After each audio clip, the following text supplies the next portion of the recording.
Bom, o primeiro conceito que a gente tem que ter para a investigação da infertilidade é que temos que investigar o casal em conjunto. Não é só a mulher ou só o homem.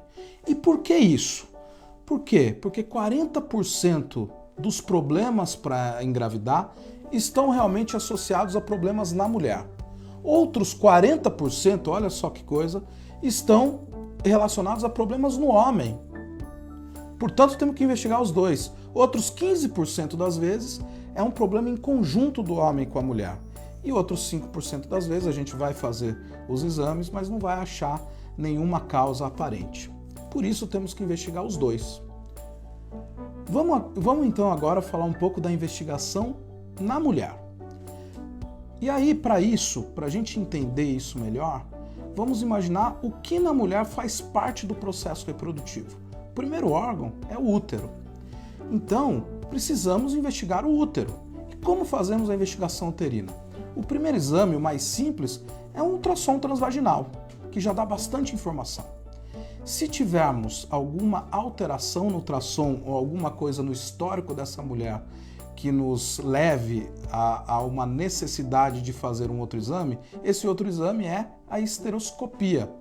É uma câmerazinha que a gente coloca dentro do útero e consegue ver o endométrio, que é um tecido que reveste o útero por dentro e é onde vai grudar o bebê. A gente consegue ver esse endométrio de uma forma direta. Então é um exame importante muitas vezes. Uma outra forma de investigar o útero, quando necessário, é pela ressonância nuclear magnética da pelve. A gente consegue ver alguns aspectos anatômicos uterinos bastante importantes. O outro órgão que é muito importante na mulher é a trompa, né? A trompa é o órgão que vai permitir com que o óvulo e o espermatozoide se encontrem.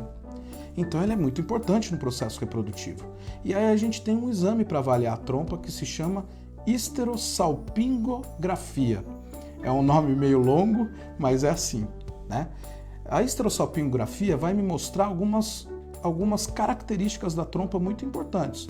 Por exemplo, posição da trompa. Por exemplo, se a trompa é obstruída ou não, e a morfologia, o formato dessa trompa.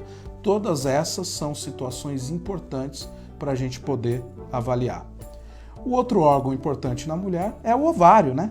O ovário, ele vai me dar os óvulos, então obviamente a sua investigação é importante. Aí a gente vai lançar mão dos famosos exames para avaliar a reserva ovariana. E eu destacaria algumas dosagens hormonais para avaliar a reserva ovariana. Por exemplo, o FSH, medido nessa primeira fase do ciclo menstrual, normalmente entre o segundo e o quinto dia do ciclo menstrual, e o hormônio antimileriano. Esse é um hormônio que você pode colher em qualquer fase do ciclo menstrual. Além disso, podemos também fazer a avaliação ovariana através de um ultrassom para contagem do que a gente chama de folículos antrais. E isso também deve ser feito nos primeiros dias do ciclo menstrual de uma mulher.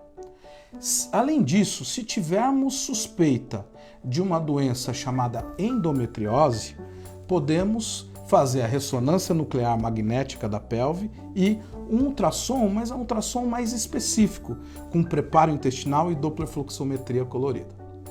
No homem, vamos falar do homem agora. Como investigar o homem? Bom, o exame primordial no homem, sem dúvida nenhuma, é o espermograma.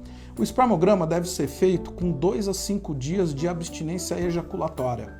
E a gente vai avaliar basicamente 3 parâmetros no espermograma. Primeiro, número de espermatozoides.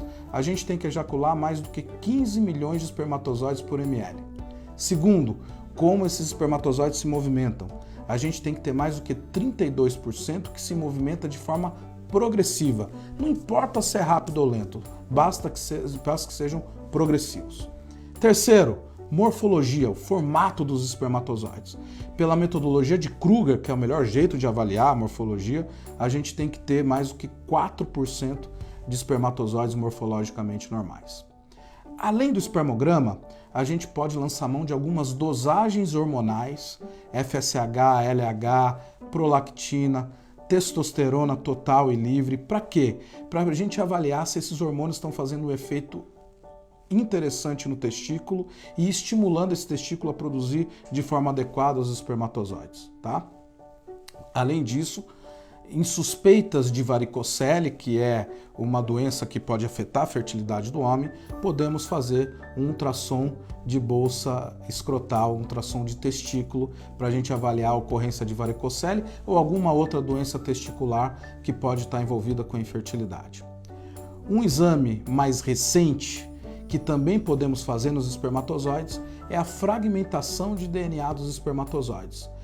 A fragmentação de DNA dos espermatozoides vai me dizer um pouco sobre a qualidade e o potencial desses espermatozoides gerarem bons embriões num possível tratamento para engravidar. Então essa é a investigação. Eu espero que tenha ficado claro para vocês. Se vocês tiverem alguma dúvida, vocês podem deixar essas dúvidas nos nossos comentários.